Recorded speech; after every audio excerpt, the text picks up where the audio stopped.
আন্দোলন দমনে গরম জল ঢালতে বলেছিলেন অরুণা বিশ্বাস। এই চ্যানেলে আপনি নতুন হয়ে থাকলে আমাদের সংবাদটি দেখতে দেখতে চ্যানেলটি সাবস্ক্রাইব করে রাখুন, যাতে করে বন্ধুরা আমাদের পরবর্তী লেটেস্ট আপডেট সংবাদগুলো সবার আগে আপনার কাছে পৌঁছে যায়। বৈষম্য বিরোধী ছাত্র জনতার আন্দোলনে শিল্পীদের মধ্যে দুটি দল দেখা গিয়েছিল। কেউ ছিলেন শিক্ষার্থীদের পক্ষে, অন্য দল বিপক্ষে।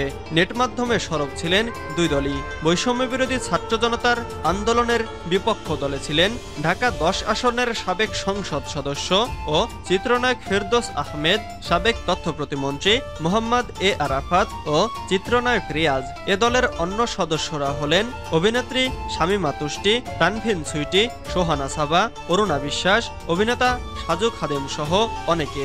ছাত্র আন্দোলনের শুরু থেকেই শিক্ষার্থীদের বিপক্ষে সক্রিয় দেখা গেছে এ দলকে। এমনকি আলো আসবেই নামে একটি হোয়াটসঅ্যাপ গ্রুপ খুলেছিল তারা। আন্দোলনকালীন সেখানে নিজেদের মধ্যে নানা বিষয়ে কথা বলতেন তারা। সম্প্রতি সামাজিক যোগাযোগ মাধ্যমে আলো আসবেই নামে হোয়াটসঅ্যাপ গ্রুপের কিছু স্ক্রিনশট ফাঁস হয়েছে। তাতে দেখা গেছে আন্দোলন চলাকালীন শিক্ষার্থীদের নিয়ে বিভিন্ন পরিকল্পনার কথা বলছেন সবিজের কজন অভিনয় শিল্পী। শুধু তাই নয়, তখন ফেরদৌস আরাফাত ও রিয়াজের কিছু চাঞ্চল্যকর কথোপকথনও হয়, যা দেখে শিউরে উঠেছে সাধারণ জনতা। তাদের মধ্যে অভিনেত্রী অরুণা বিশ্বাসকে আন্দোলনকারীদের ওপর গরম পানি ঢেলে দেওয়ার কথা বলতেও দেখা গেছে। স্ক্রিনশটগুলো ফাঁস হওয়ার পর বিষয়টি নিয়ে ঝড় উঠেছে নেট দুনিয়ায়। অভিনয় শিল্পী থেকে শুরু করে নির্মাতারাও এ ঘটনায় সরব হয়েছেন, পাশাপাশি শাস্তিরও দাবি জানিয়েছেন তারা।